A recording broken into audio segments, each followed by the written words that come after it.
अस्सलाम वालेकुम, this is Moid Pirzada.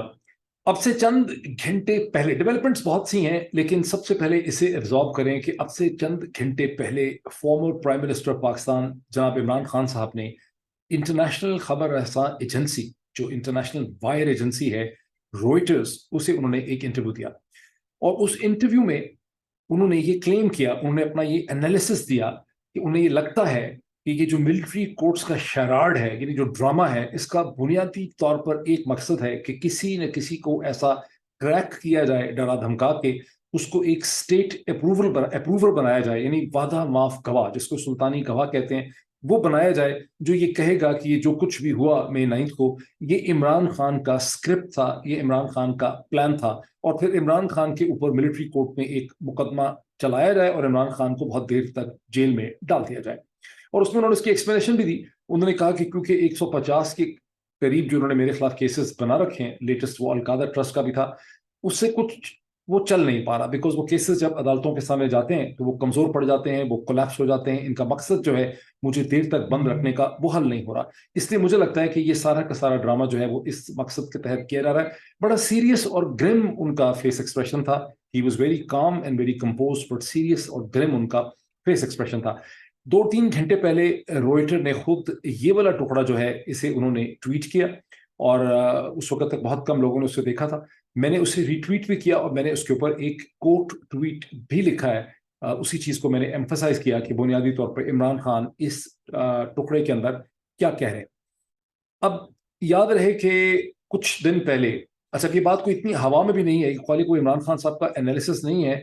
चंद दिन पहले मैंने भी ऐसा ही एक एनालिसिस किया था, जब मैंने फयाजुल हसन चौहान, गालिबन उनका नाम था, जो पीटीआई के लीडर, पंजाब में 2 दफा इंफॉर्मेशन मिनिस्टर रह चुके हैं, और हमेशा ही बड़ी वो एक अजीबो गरीब पर्सनैलिटी थे। जिस तरह से वो बात करते थे, वो पर्सनैलिटी थे ही बहुत अजीबो गरीब। उनमें, उनके मिजाज में कभी भी कोई ठहराव नहीं था। वो जो अंग्रेजी जुबान में कहते हैं, many kiss the hands they wish to cut off, ये बड़ा मशहूर प्रयोग है। मैनी किस द हैंड्स, ये बादशाह के बारे में होता था कि many kiss the hands they want they wish to cut off, ये इंग्लिश का बड़ा मशहूर फ्रेज है।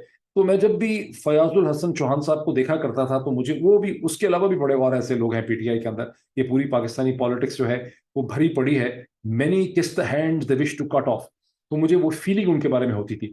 और चंद दिन पहले जब वो निकले अपनी प्रेस कॉन्फ्रेंस करके, तो प्रेस कॉन्फ्रेंस बाकी लोगों ने भी की है रोते रोते, लेकिन इनकी प्रेस कॉन्फ्रेंस में से ये क्लियरली लग रहा था कि ये इंडिकेट कर रहे हैं कि जो कुछ भी हुआ वो इमरान खान के कहने के ऊपर हुआ। हालांकि इमरान खान उस वक्त जेल में थे, लेकिन इन्होंने ये इंडिकेशन दी कि गुज़िश्ता कई दिनों से मीटिंग्स में इमरान खान इस किस्म का एक प्लान बना रहे थे, उसे इनकरेज कर रहे थे, और फौज के बारे में जो बहुत ज़्यादा फीलिंग पाई जाती है, उसे डायरेक्टली तौर पर इमरान खान ने इनकरेज किया। ये अभी की बात नहीं है। ये जो तस्वर है, ये फौजी अफसरान के जहनों में बहुत देर से चल रहा है। मार्च में अभी हुकूमत गिरने में भी कोई, आप कह लें मार्च का आखिरी हफ्ता होगा, कि बहुत सीनियर आर्मी ऑफिसर जो हैं अभी भी वो सिस्टम का बहुत इंपॉर्टेंट हिस्सा है, और बहुत खिलाफ है इमरान खान के। तुमसे मेरे मैसेजेस एक्सचेंज हो रहे थे, मैंने उनको अपना कोई वीलॉग भेजा। उस जमाने में वो जमाना था पाकिस्तान का, जब मैं अपने वीलॉग्स पूरी फौज के जनरलों को भेजा करता था। तो मैंने अपना वीलॉग उनको भेजा, तो उन्होंने बहुत सख्त कमेंट्स लिखे इमरान खान के बारे में, कि इमरान खान ने फौज के साथ जो किया है वो हिंदुस्तान भी नहीं कर सका। उन्होंने ये लिखा, ये मार्च की बात हो रही है, मार्च 2022 में, वो हिंदुस्तान नहीं कर सका, और हम, जो इमरान खान ने हमारे साथ कर दिया है, और हमारे खिलाफ नफरत पैदा कर दी है, और ये सब कुछ कर दिया। तो मैंने उनको जवाब में ये लिखा, मैंने कहा कि सर ऐसा नहीं है जान साहब, इमरान खान ये हालात की वजह से हो रहा है। और उन्होंने कहा मतलब ये ट्विटर की कंपेन है, इमरान खान जाती तौर पर ट्विटर कंपेन हमारे खिलाफ चला रहा है। तो मैंने कहा ये इमरान खान नहीं चला रहा, ये एक जज्बात इस किस्म के पैदा हो गए हैं, जज्बात बिखर गए हैं, और जो एक्शंस हुए हैं और जो पॉलिटिक्स डिस्टर्ब है इस मौके पे, तरीके से मैंने लिखा जा रहा है, मुझे अपनी जिंदगी अजीज थी, तो उसका ये उसकी वजह से हुआ है। लेकिन उन्होंने कहा कि नहीं, हम एक इदारा है और हमें हर चीज का पता है, और हमें पता है कि क्या हो रहा है। तो मैंने उनको कहा कि पब्लिक इस तरह से सोचती है। उन्होंने कहा पब्लिक मैटर नहीं करती, हमें पता है कि पब्लिक के साथ कैसे डील करना है। जब मैंने इतनी खौफनाक लेवल की एरोगेंस देखी, तो मैंने कहा बिल्कुल सही कहते हैं, और अल्लाह खैर करे, और पाकिस्तान के हाल भी अल्लाह खैर करे। मैं तो खैर निकल आया फ्रॉम द बदनसीब रिपब्लिक ऑफ पाकिस्तान, लेकिन बदनसीब रिपब्लिक ऑफ पाकिस्तान के साथ जो कुछ हो रहा है by the wise people and the अक्लमंद people and the powerful people, वो अब सबके सामने है। और अब में से, आप में से, आई एम श्योर कि अब कभी मेरी, यानी दोबारा उनसे मुलाकात हो, उन जान साहब से, तो मैं उनसे पूछूंगा कि अभी भी आपका ये ख्याल है कि जो कुछ पब्लिक की फीलिंग्स हैं, ये सिर्फ इमरान खान ने पैदा की। लेकिन 1977-79 के अंदर जनरल ज़ियाउल हक की हुकूमत ने भी इसी तरह से जब एक केस बनाया जो बन नहीं सकता था, बहुत मुश्किल केस था जनरल जुल्फ़िकार अली भुट्टो पे, तो उन्होंने भी एक वादा माफ गवाह ढूंढा था। मसूद महमूद उसका नाम था, जो मेरा ख्याल है डायरेक्टर जनरल के डायरेक्टर ऑपरेशन रहा था फेडरल सिक्योरिटी फोर्स एफएसएफ का। इल्ज़ाम ये था कि जुल्फ़िकार अली भुट्टो ने एफएसएफ को इस्तेमाल किया कसूरी, नवाब कसूरी को कत्ल करने के लिए। मारने का मकसद तो अहमद रजा कसूरी साहब थे, लेकिन टारगेट जो है नवाब कसूरी, उनके वालिद साहब की डेथ हुई, जिसकी एफआईआर भी कटाई थी अहमद रजा कसूरी ने। बहुत मशहूर केस है पाकिस्तान की तारीख में। आप में से जितने भी लोग पाकिस्तान की तारीख के मुबस्सिर हैं या उसके उसके ऑब्जर्वर हैं, आप इससे वाकिफ हैं।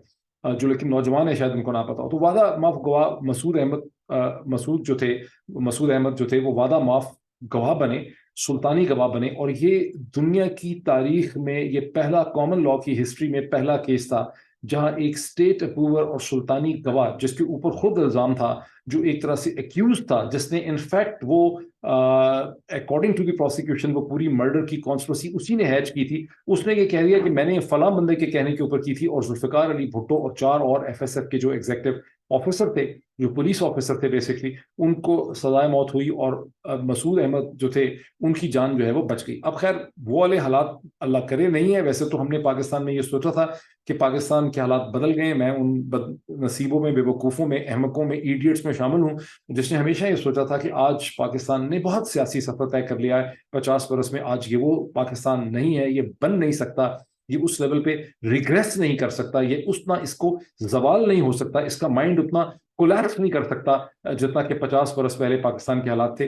लेकिन अब तकदीर हमें ये बता रही है कि 50 बरस के बाद भी पाकिस्तान के जहनी हालात जो हैं वो उसी किस्म के हैं। और मासवा इसके प्रिंसिपली तौर पर जो एक मिडिल क्लास है, पढ़ी लिखी मिडिल क्लास है, जो शहरों में है, उसके अलावा जो पाकिस्तानी डायस्पोराज हैं नॉर्थ अमेरिका के अंदर, कनाडा में, यूनाइटेड स्टेट्स के अंदर, बरतानिया के अंदर, यूरोप के मुख्तलिफ शहरों में, वो आवाज़ उठा सकते हैं। मुझसे एक साहब ने मुझे कोई टेक्स्ट किया या उन्होंने एक लिखा, कमेंट लिखा था शायद इसी यूट्यूब के चैनल पे, कि आप मशरक़ वस्ता के डायस्पोरास का जिक्र नहीं करते क्योंकि हम बहुत बड़ी तादाद में हैं और हम सबसे ज़्यादा बुरी तरह से इफेक्टेड है, बिकॉज अमेरिका और कनाडा के लोगों को वापस नहीं जाना, उनकी मजबूरी नहीं है, हमें तो वापस पाकिस्तान जाना ही है, चूंकि मशरक़ वस्ता में शहरियत नहीं मिलती है।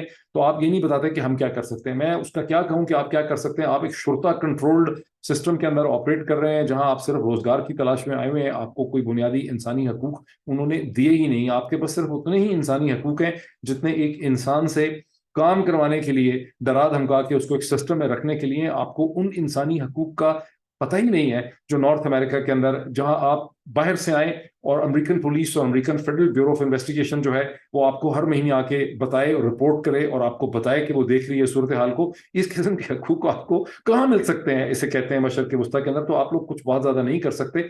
आप चीजों को अंडरस्टैंड आप जरूर कर सकते हैं। Towards the end of this vlog में मजीद इसके हवाले से भी बात करूंगा। पहले हम देख लें कि अभी हो क्या रहा है। एक तरफ तो ये सूरत हाल है जहां इमरान खान को जेल में डालने का मंसूबा है, जैसा कि इमरान खान कहते हैं, it makes lot of sense. ये ऑल डिपेंड करता है कि अब पाकिस्तान की जो बार एसोसिएशंस हैं, जो जुडिशल सर्कल्स हैं, जो मीडिया है, अभी तो सब मरे हुए हैं, लेटे हुए हैं, लेकिन अगले चंद दिनों में अगर उनमें कोई जान पड़ती है, कोई उनको होश आती है, अभी तो उनको प्रोपोफॉल लगा हुआ है, ज़ैनक्स लगी हुई है, क्लोरोफॉर्म लगी हुई है, लेकिन जब उठेंगे इस 9 मई का जो ये स्क्रिप्टेड ड्रामा है, जब इसके ऑरा से लोग रिकवर करेंगे, आंखें पीछे देखेंगे, उनको कुछ समझ आएगी कि हमारे साथ क्या ड्रामा हुआ है, तो हो सकता है वहां पर एक रेजिस्टेंस डेवलप करे। और फिर उसके बाद खास करके अमेरिकन पाकिस्तानी डायस्पोरा जो है वो इश्यूज को कैसे फ्रेम कर सकता है। यहाँ पर भी प्रॉब्लम यह है कि अमेरिकन पाकिस्तानी डायस्पोरा नया नया ही बेसिकली सियासत में कूदा है। इससे पहले तो अमेरिकन पाकिस्तानी डायस्पोरा को महज इस्तेमाल किया गया गुज़िश्ता 30 बरस में। पाकिस्तान की रियासत की एलीट्स के जो अपने उनके मंसूबे होते थे या उनके जो इंटरेस्ट होते थे, नहीं देखें, या कश्मीर पे इस्तेमाल किया गया या कि हम पे सैंक्शंस लगने लगी, और अक्सर उनको उन चीज़ों का ताल्लुक जो है वो वजारत दिफा के मामलात से था, फौज के मामलात से था। हमारे F-16 ना रुक जाएं, हम पे फलां सैंक्शन ना लग जाए। कभी पाकिस्तान के इंटरेस्ट में पाकिस्तानी अमेरिकन कम्युनिटी जो है उसने अपनी आवाज़ नहीं उठाई। और आई एम श्योर कि बहुत ज़्यादा लोग जो इसमें एक्टिव रहे हैं 80s 90s में अब तक रहे हैं एम्बेसडर्स के साथ, उनको बहुत ये बात मेरी बुरी लगेगी। मुझे आप माफ़ कर दें, मैं एनालिस्ट हूँ, میں ایک انالیسس کی بیسس پہ بات کرتا ہوں، آپ کو یوز کیا گیا ہے چھوٹے چھوٹے مقاصد کے لیے، آپ کبھی پاکستان کے لیے نہیں استعمال ہوئے. آپ کا بنیادی مقصد یہ تھا کہ ہم پاکستان جائیں تو ہمیں پروٹوکول ملے، ہمیں کوئی ایئرپورٹ پہ ریسیو کرنے کے لیے آ جائے، کوئی ہمارا بیگ اٹھا لے، کوئی ہمارے زمین کے جو مسئلے مسائل ہیں وہ فلاں افسر جو ہے وہ سیٹل کر دے، یا ہمیں ایمبیسی کے اندر ہمیں بلایا جائے. اور یہی آپ کی بھی تھنکنگ تھی، یہی آپ کا بھی ویژن تھا. تو پاکستان کی کوئی انڈرسٹینڈنگ آپ کے اندر تھی ہی نہیں. تو جب پاکستان کی کوئی انڈرسٹینڈنگ آپ کے اندر تھی ہی نہیں تو آپ نے کیا سرو کرنا تھا؟ تو یہ تو ابھی نیا نیا آپ کو ہوش آیا ہے اور آپ اس میں اٹھے ہیں. اس میں سے بھی جو پرانے لوگ ہیں جنہوں نے اپنے ریاست کے ساتھ تعلقات بڑے رکھے ہوئے ہیں، جن کو پروٹوکول چاہیے، جن کے پاکستان میں بزنسز ہیں، وہ نہیں بولتے، ان میں ہمت نہیں ہے، ان میں مورل کریج نہیں ہے. اور بلکہ اب پاکستان کی جو رجیم ہے، خنتا، یہ ٹرم اب بہت امپورٹنٹ ہے. پاکستان میں جس طرح کی حکومت ہے، اس کے لیے لفظ حکومت نہ استعمال کریں. پہلا امپورٹنٹ پوائنٹ ہے. پوچھتے ہیں کہ کیا کرنا چاہیے، یہ چھوٹی چھوٹی ورڈز بڑے امپورٹنٹ ہوتے ہیں. جس طرح سے رونلڈ ریگن نے سوویت یونین کو اس نے ایک روگ امپائر یا سم تھنگ اس کا نام اس نے رکھا ہوا تھا، ایول امپائر. یہ جو ٹرمینالوجی ہوتی ہے بڑی امپورٹنٹ ہوتی ہے. تو پاکستان میں جو حکومت ہے اس کی کوئی بود و باش حکومت کی ہے نہیں، اس کی کوئی خوشبو حکومت کی نہیں ہے. اگر آپ دیکھیں سپریم کورٹ کو وہ نہیں مانتی، کورٹس کو وہ نہیں مانتی. دو حکومتیں پنجاب اور خیبر پختونخوا تو ویسے ہی بیونڈ کانسٹیٹیوشن وہاں پہ کام کر رہی. تو اس کے لیے جو رائٹ ٹرم ہے وہ اسپینش کا ورڈ ہے ہنتا، JUNTA. ہنتا ہوتا ہے پولیٹیکل یا ملٹری ایسی لیڈرشپ جو قبضہ کر لیتی ہے کسی ریاست کے اوپر اور پھر اپنے کسی پلان کے تحت اس ریاست کو لے کر چلتی. تو یہ جو پاکستان میں ہنتا بیٹھی ہوئی ہے، اب اس نے ایک نیا شوشہ چھوڑا ہوا ہے گزشتہ چند دنوں سے، جو انہوں نے کیا ہے 9 مئی کو. اس کے جتنے